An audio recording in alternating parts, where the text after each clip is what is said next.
Thank you to Wix for sponsoring this video. Wix is a highly intuitive way to build a very professional website. Check out the link in the description if you want to try it out for yourself.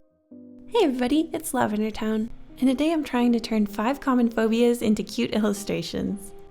First up is Arachnophobia. Now, this is one of the most common phobias. A lot of people have it. The fear of spiders is an incredibly normal kind of fear to have, though truthfully, spiders are very unlikely to harm you at all. Most spiders aren't even able to bite humans, let alone have a severely or fatally poisonous bite.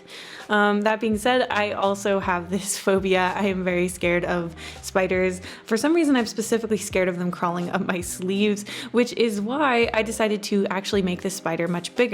It seems a little counterintuitive, but I think that a cat-sized spider is the least scary size for me. And I thought of this great image of this little witch with a spider familiar, basically petting him like a cat while he sleeps in her lap. I thought that would be a very cozy and comfortable way to sort of show a spider to someone who's maybe a little scared of them. I tried not to wholesale rip off Lucas the spider, but man, they did such a good job making him cute, so I couldn't help but take a few notes from their design.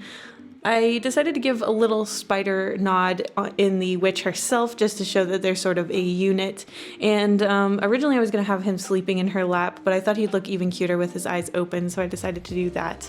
I just wanted the whole image to feel really relaxed and cozy, just to sort of be the opposite of the fearful feeling that you feel when you are confronted with one of your phobias. Honestly, I think he turned out pretty cute. I was a little worried at first about him being a small part of this image, but I think it's really important to show him as sort of a beloved pet rather than a scary intruder, and I thought having a character sort of regarding him that way would help lower his overall scariness factor, as well as just trying to make him cute himself. I imagine when he moves around, he makes the sound of like little cat paws on the ground, which I think only adds to the cuteness factor. Hopefully having so many legs doesn't detract from it too much. I think I did pretty good with this one, so I'm only going to give this image 2 screams out of 10. Next up is Ophidiophobia, which is the fear of snakes. Now, this is one I definitely don't have. In fact, as a kid, I was kind of notorious for grabbing them and picking them up and just playing with them a lot. There's a lot of garden snakes near where I live, so I wasn't really very scared of them, but I do understand that their parabolic movement is kind of unusual, and I can see how that would be kind of uncanny for a lot of people. My strategy with this one was to try and make the snake look a little bit more cuddly, and I thought one of the cutest ways to do that was to basically give him a hoodie and kind of make it look like he's trying to be some other type of animal because he knows people are scared of him and he doesn't want people to be scared. I thought that was a cute sort of concept. I decided to have him in a front-on view because snakes actually have this very cute, very like ooh-woo kind of looking mouth that sort of goes up, and I thought that leveraging that to make him a little cuter would be a good tactic. And generally I just use this like little hoodie sock looking thing to try and make him more endearing, because honestly snakes don't have a lot to work with. I mean, he doesn't really have any limbs. All I can really do is make his eyes bigger and try to make him generally seem harmless. The sweater hoodie thing would definitely slow him down a lot too, so if their quick movement is what scares you, maybe that would also make it less scary. I decided to give him a nice strong color. I just feel like it would make him look more interesting, honestly, contrasting with the sort of taupe coat.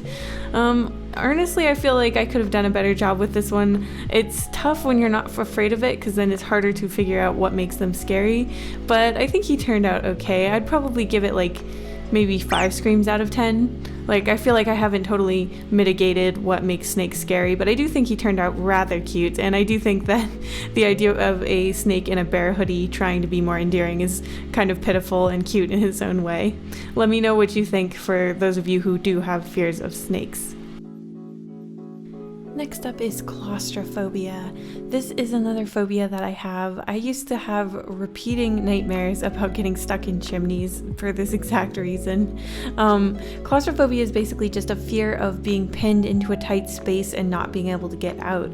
It can be triggered by being closed into a very small area or by being pressed in by large crowds. So my main goal with this one was to try to create a small space that feels very cozy and safe. The first way that I did that was to remove the people out of the equation. I think claustrophobic people like myself can really have a hard time getting over the like anxiety that comes with being like pressed up against a lot of different people. So I decided to go with sort of like a blanket fort idea. So obviously, like with a blanket fort, everything is very closed in, but all the surfaces are soft. So if you had to bust out of there, you wouldn't feel trapped or anything like that. The closeness of the sort of walls of the blanket fort are only there to make you feel more comfy and cozy. Everything is soft and comfortable, and there's really nothing pinning you in. All of the surfaces, including the little net above this kid, are all things that would be easy to move, which would take away from the claustrophobic feelings altogether. Once again, I have a warm drink in the picture. I must be very comforted by warm drinks because I always seem to put these in when I'm trying to make something less scary. There was tea in the Arachnophobia one, and now hot cocoa here. So basically I just tried to make it feel more reminiscent of those like late nights when I would stay up reading past my bedtime and stuff. Those are happy memories, and they don't make me feel scared at all, because obviously it's a very comforting thing to be just like on your own and feel like you have infinite time to hang out and do something calming like read a book. I played with the light a lot to make sure that it didn't feel scary in the darkness, and then it was basically done. I would give this one scream out of 10. I think I did a pretty good job making it less scary, and I think it's just a cute image overall. Next up is the fear of germs. Now, a lot of different people have different reasons for having this fear, so it's relatively common. But people with extreme versions of this phobia have to wash their hands constantly, are very afraid of handshakes and touching other people, just because they're so afraid of either getting sick or just having germs on them. So for this scene, what I wanted to do was create a really cute, playful scene with a kid playing in the mud. I think a lot of kids really don't have this phobia. I think this is something that often adults end up having. So I wanted to sort of like call back to this childlike time where you're not really worried about it and you can roll around in the mud. I even gave her a cute pet pig, because sometimes people who are germophobic are also afraid of touching animals, especially like non-standard animals, like exotic animals like snakes, or farm animals like pigs. So I just thought this would be a really cute way to sort of like represent this fear of germs and have multiple different triggers for this fear, while also making it seem really wholesome and not scary at all. I think for me, my fear is always about getting sick. I'm the most germophobic with sick people, just because my immune system really isn't that great, and it especially wasn't a while ago. I was getting sick a lot, so I started to get really germophobic myself. But I've never had it in an extreme case, so please let me know if you're germophobic, if this picture is calming to you, or if it totally makes you feel uncomfortable to see a character this messy and gooped up with mud. I used to think that germophobia really wasn't a bad thing as long as it wasn't crippling and could really only protect you from sicknesses, but apparently overusing hand sanitizer and stuff like that can actually kill off the good bacteria that fights for you not to get sick on your skin or in various other different ways. So do be careful with that if you tend to be on the germophobic side. For me, because the mud looks so uniform, I'd give this one 0 screams out of 10, though germophobes, let me know in the comments how you feel about it. Last up, we have the fear of blood. Now, this is not a crazy fear. Oftentimes when you're seeing blood, that means that something has gone wrong, perhaps you're injured or something like that.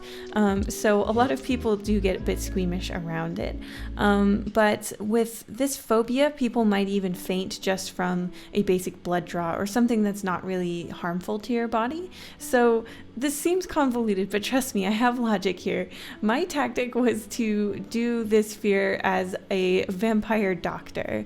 Now, there's a few reasons why a vampire doctor is the most comforting way to think about blood. Usually when you're bleeding, or even when you're having a blood test, a lot of the times that's because there might be something serious wrong with you and they're looking in your blood. However, with a vampire doctor, you can rest assured that when she wants a blood test of you, it's probably just so that she can snack on it later. So in that way, it's weirdly comforting because you're probably healthy and fine. The other reason why I wanted to draw a vampire for this phobia is because vampires are not real, and the fear of like Blood usually comes from very real places like fear of serious illness, fear of death, fear of serious injury. And when it comes to vampires, they are such a fun sort of monster, I think. I mean, the fact that they were able to make a whole Twilight series over hot vampires kind of proves that we as a society are not as afraid of vampires as perhaps we used to be. So I thought she would actually be the perfect way to lighten up the concept of blood. I don't know if that works for everybody, and truth be told, I'm not actually that squeamish around blood myself. Maybe major injury, but not blood by itself. So let me know if you're the type of person who's really scared of blood, if I made this one better or not. It's honestly kind of hard for me to tell. I just like drawing vampires, truth be told.